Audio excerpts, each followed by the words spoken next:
Evidence suggests that the SARS-CoV-2 may have leaked from a lab at the Wuhan Institute of Virology, or possibly, we now know, possibly from a Wuhan University lab. And we must not let up in our efforts to uncover the truth. So much damage has been done, it's immeasurable. However, regardless of whether the lab leak theory is true, one thing that this pandemic has exposed is that U.S. taxpayer dollars have been funneled to the very lab in China that conducts the kind of dangerous and sensitive gain-of-function research that may have directly led to this outbreak. For those who don't know, gain-of-function experiments are designed to supercharge a pathogen like a virus and make it more dangerous to humans and potentially more deadly.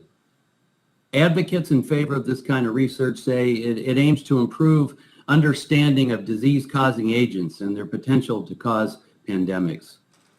However, despite the potential benefits we might possibly gain from it, gain-of-function research can pose enormous risks to biosecurity and biosafety and humanity when conducted without the proper safety precautions. Last week, The Intercept reported that it had obtained more than 900 pages of NIH documents outlining collaboration between the EcoHealth Alliance, a U.S.-based nonprofit, and the Wuhan Institute of Virology. The documents appear to show several examples of the U.S. supporting gain-of-function research in China. It's outrageous, actually. It's incomprehensible to think that we may have funded this type of dangerous research conducted by one of our greatest adversaries. Congress needs to ensure that American taxpayer dollars are never again used to fund this grave and potentially devastating research to continue in uncontrolled environments. It is especially critical that we make sure federal dollars are not directly or indirectly going to fund projects conducted by our foreign adversaries like China. In June, I introduced legislation to address this very practice, and I'm pleased there seems to be broad bipartisan support on the issue.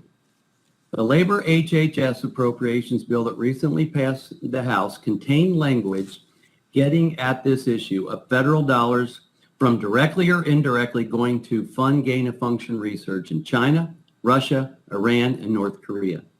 Every Democrat in the House voted for this bill.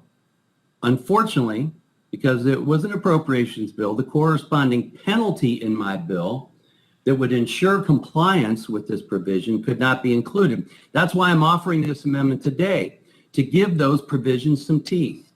My amendment would simply remove tax-exempt status for 5 years for any entity the Secretary of Treasury finds to have used federal funds to support sensitive gain-of-function research in adversarial nations like China, which would include the nonprofit EcoHealth Alliance. Mr. Chairman, I'd like to submit for the record Monday's Wall Street Journal editorial outlining why Congress must continue to work to get to the bottom of COVID-19's origins, as well as focused efforts of funding gain-of-function research. So ordered. Would the gentleman yield? Yes, sir. Was that the editorial that was critical of me? I don't want to be too helpful to you, but I will insert it in the record. Well, thank you. We'll talk about that offline, sir. It's entered into the record.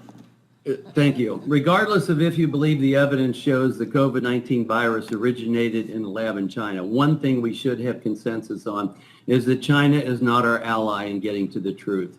As noted in the IC's declassified takeaways a couple weeks ago, China continues to hinder the global investigation into the virus's origins. And none of us should be naive enough to believe that geopolitical adversaries like China will ever be transparent with the United States regarding sensitive and potentially dangerous research of any kind. As the United States responds to this global pandemic, we enacted unprecedented legislation to help our country recover and eventually get back on our feet. But as we seek to turn this page on this crisis, we must take steps to ensure it doesn't happen again. So I do urge adoption of my amendment. It does have bipartisan support, and I yield.